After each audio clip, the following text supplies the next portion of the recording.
Hello coders. So in today's video, we'll look at how iteration works in Go using for loops.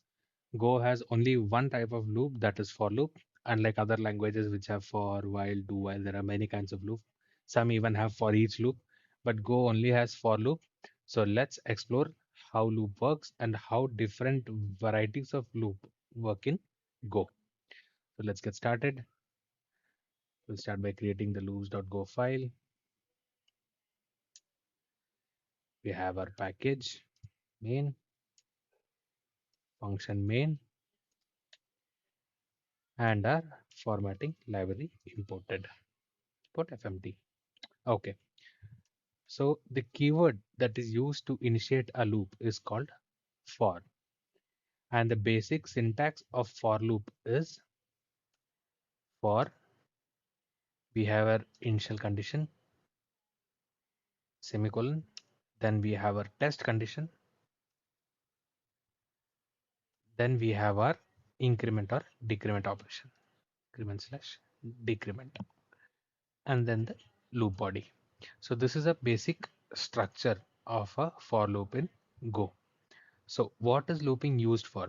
For example, let's say you want to print the first 50 numbers or first n numbers, let's say. In that case, how do you do that? That's where loops come into picture. Now, to let's say to explain the same example, I can take n as maybe 10, right? To execute a loop, right, you need something called as a looping variable that will basically iterate over your loop. So if n is 10 and we want to print the first 10 numbers, there should be some variable which will hold your values on each iteration. That is, let's say I take a looping variable x, first x equal to 1, it should print it out, then x equal to 2, then it should print it out. Similarly, we should have a for loop variable. That is, let's say I'll take it as I colon equal to 0. Here I will be your looping variable. That was your initial condition. Now we have the test condition. That is to check if our condition has been met. Let's say if I is less than 10. This is your test condition and the increment or decrement. So once your looping variable is done, like in a loop, you execute a logic once. Now the job of the looping variable is to keep track of how many times the loop has been executed or how many times the loop has to be executed. In our case, it has to be executed 10 times, right? Because it has to print numbers from 1 to 10. So I'll start from 1 in that case, and it should go until 10. So I equal to 1, I less than equal to 10. And so since it has to run for 10 times, my increment will be I plus plus. So I plus plus is a shorthand notation similar to I plus equal to 1, which we had discussed in previous video, which stands for I equal to I plus 1, right? And my goal was to print from 1 to 10. Let's first try and run this program and check what the output is. Sorry, go run loops.go. Okay, now this error we have seen before, declared and not used n. That's because we have declared n and we have not used it anywhere. So the goal was to use it here, right? Go run loops.go. Yeah, you see the output from 1 to 10. Now, how does the loop control work in Go is as soon as the program reaches your for statement, it first initializes. This is only for the first time of the loop. It first initializes your loop variable. That is, first loop I is equal to 1. So your I variable has been set to 1, and it will check for the test condition. That is, if I is less than equal to n. So I is 1 and our n value is 10. So 1 is less than equal to 10, which is true. For the for loop to be executed, your test condition has to be true. Now this is true in this case. It will go ahead and execute your print statement. And that's how you see 1 here. Once that is printed, it will go back and increment, or it will go to your increment or decrement condition. So we have given a condition to increment. So that's the reason the I is incrementing. Now the I value becomes 2. So it was 1, 1 plus 1, 2. And again from here, it goes and checks for the condition again if we have to enter the loop or not. Now in this case, I is 2, 2 less than equal to 10 is true. It will go ahead and print your statement.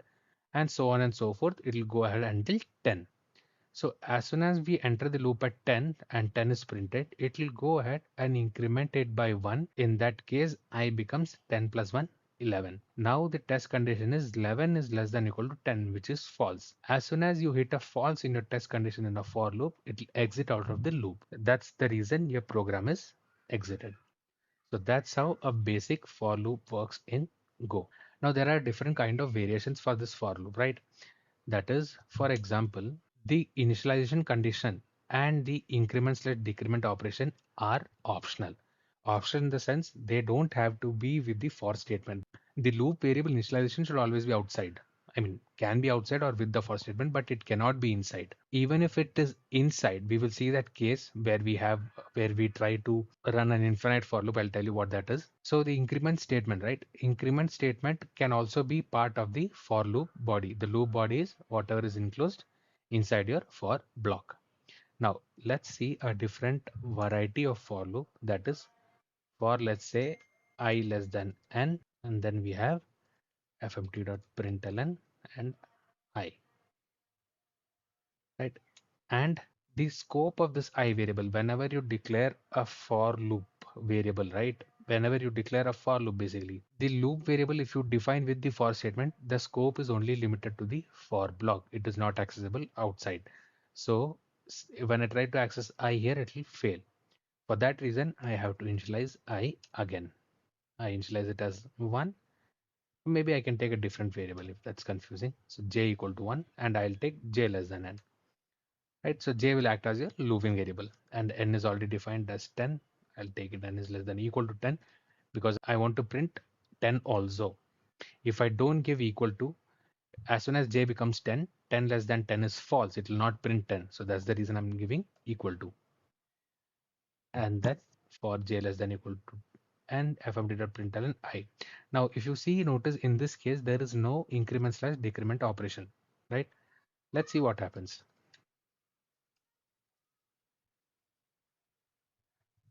Oh, undefined I. That's because, as I mentioned, right, the scope of I is only for this for block, and we have changed the looping variable here to j. I have to change this to j. Okay, go run loops.go. If you see, it keeps on printing, right? It is not exited. I had to manually exit, press Ctrl C and exit. That's the reason you see exit status here. And that is because j is not incremented here. Now the condition is true. J is equal to 1, 1 is less than 10. It is true. And it will print, but it will keep on printing. It will never come out of the loop. So to do that, we have to increment j, or maybe we can write j equal to j plus 1. And it is not necessary that you have to increment it always by 1. That depends on your logic. For now, I'm printing first 10 numbers, so I'm incrementing by 1. Let's say I want to print only, let's say, alternate numbers. In that case, what I can do is I can increment by 2. Now let's run this. This is our first loop printing 1 to 10. Maybe I'll comment that out for clarity, and I'll run it again. Yeah, you see 1, 3, 5, 7, 9. Only 5 numbers are printed. And that's because what happens in this case is j is equal to 1. It checks if 1 is less than equal to 10. It is true. It will go ahead and print, and it will increment j value to 1 plus 2, 3. Now again, it will go back to the starting statement, that is for. Now j is 3, 3 is less than 10 is true, and so on and so forth. It will go until 9. So 9 less than equal to 10 is true. It will print 9. After that, once it increments 9 to 11, then when again it goes back to the for statement, 11 is less than equal to 10 is false. So it will come out of the loop. And that's why you see the program has exited back, right? Now we saw an example of for loop with all the initialization condition and test condition. We have only test condition. Now there is one more variation to this, that is an infinite for loop. We saw an example of infinite for loop, but with test condition. Let's see without a test condition. That is for.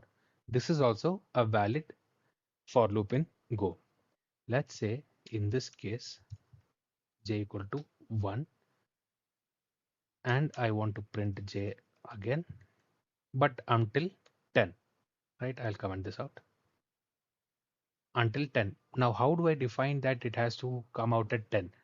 If I don't define that, this loop will keep on running forever. Now, I'll increment j as well so that it keeps on incrementing. j equal to j plus 1. Now what happens is this loop will keep on printing from 1 to infinite. Basically, it will go on forever. Maybe let's try it out. Oh, sorry, again, I've not used n. Yeah, if you see it is printing line by line, it has reached 13,000. It reads so fast, we could not get the starting. That's fine. But you see my point, right? It goes on running forever. Now, how do we forcefully exit from such a for loop where we don't have a test condition to test against? That's where we have a statement called break in Go. As soon as when your program hits the break statement, the for loop will be exited. As soon as a for loop sees break, it will exit, it will give your control back to your main function. That is, your for loop will no longer be executed. So in this case, what happens is it will go ahead, print the value of j as 1, it will increment to 2, and as soon as it sees the break statement, it will come out. So it will not print anything. It will just print 1 and exit. You see, 1 and exit. So if you want to print it till 10, you have to use the if j is double equal to 10 break. Now what happens in this case is it will print from 1 to 9. It will get incremented to 10. As soon as it is 10, it breaks. So you have 1 to 9. If you want to print till you want to print 10 also, you have to modify the condition such a way that if j is greater than 10, break. So you see it prints from 1 to 10. Now this was a break statement. Now let's say there is a scenario where you want to skip a few loops or skip a few cycles of the loop. Now let's say if you want to print all the even numbers from 1 to 10. In that case, what do we do? Let's take back this example.